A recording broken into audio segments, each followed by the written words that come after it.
Hey, I'm Pastor Fred. It is time for the follow through. We are listening to God, right? We're getting into His Word, and we're also living for Him. So hit that subscribe button and share this with someone in your life. We're going through the Being Challenge. We are in day 11 of this 40 days, which is during the coincidentally the season of Lent. Right, a time where we look at ourselves, right? That's why some of this it's a challenge.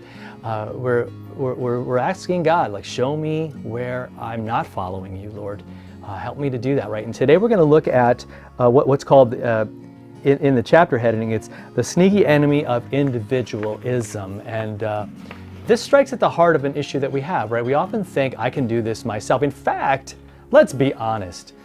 If you want something done right, you got to do it yourself. And so many times we just figure it's just so much easier than having to explain it to somebody and go through, and they might mess it up, and you might have to correct it or just live with it or whatever it is. But there's so many times in life where maybe that was an opportunity for someone else to work with you. Maybe a time for you to show someone what you know to them, right? That's the opposite of individualism. And so instead of this me, maybe we can say, okay, how can I see what I have as a way to help someone else out? And maybe teach them. And it might be difficult. I mean, I might have to see them mess up, and they might not do it the way that I want. In fact, I believe in many of our churches, that's what happens, right? We would just rather do it because we've done it for 20 years, and it's really tough to get somebody who's new, and they have a different point of view. They might have a different style, a different approach to it. So, again, sometimes they might do it worse, sometimes they might do it better, and again, how do we get out of the me and into the kind of the we of community? Because this week we're talking about committing to community. And so here's where it all starts. 2 Corinthians chapter 12, we're going to look at verses 9 and 10. Paul says this. He said, "My grace is sufficient for you." Now Paul is talking about, Paul's saying, look, God has shown me some amazing stuff, and to keep me humble, and that's how he interpreted. Like he calls in a thorn in his flesh, and he pleaded for God to take him away. And God's answer was this: that my grace is sufficient for you. My power is made perfect in weakness. So he says, I'm going to boast all the more gladly in my weaknesses, so that the power of Christ may rest upon me.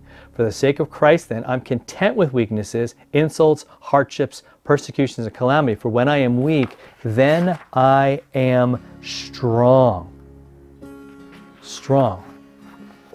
So it's not about us and how strong we are. We need each other, right? And that'll cure your individualism really quick. Because you can say, well, I can do it better myself. Well, probably not.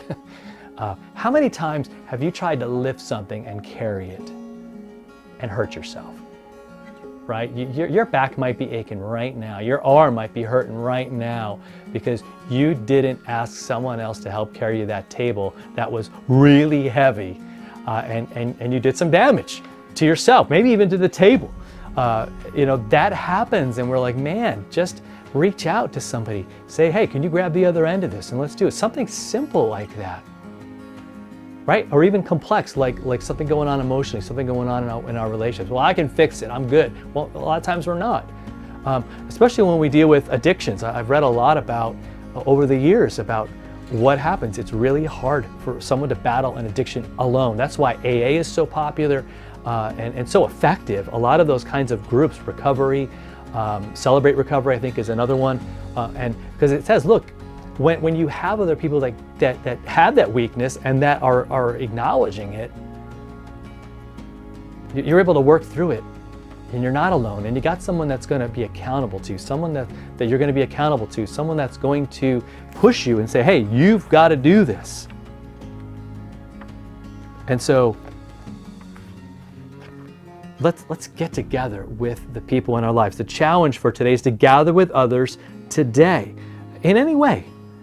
And again, the challenge is it's kind of open-ended in a lot of ways, right? You can maybe it's to get something to eat, maybe to go out and do something, study the Bible.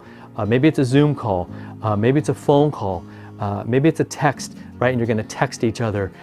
Maybe you're going to get together and you're going to have we're going to help somebody.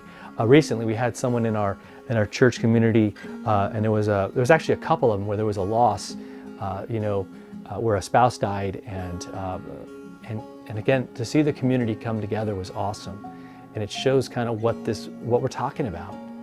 We're weak, and when we're weak, and we see someone that's really struggling, and we're going to help them, and realize because we realize that we need that as well. Okay, and again, it's all built on this love that God has given to us, that grace that Paul talked about. It's sufficient. It's sufficient.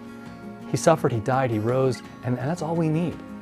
And that's incredible. That is a game changer. That is a life changer. All right, so let's get together today with people around us and let's make a difference. In Jesus' name. See you next time.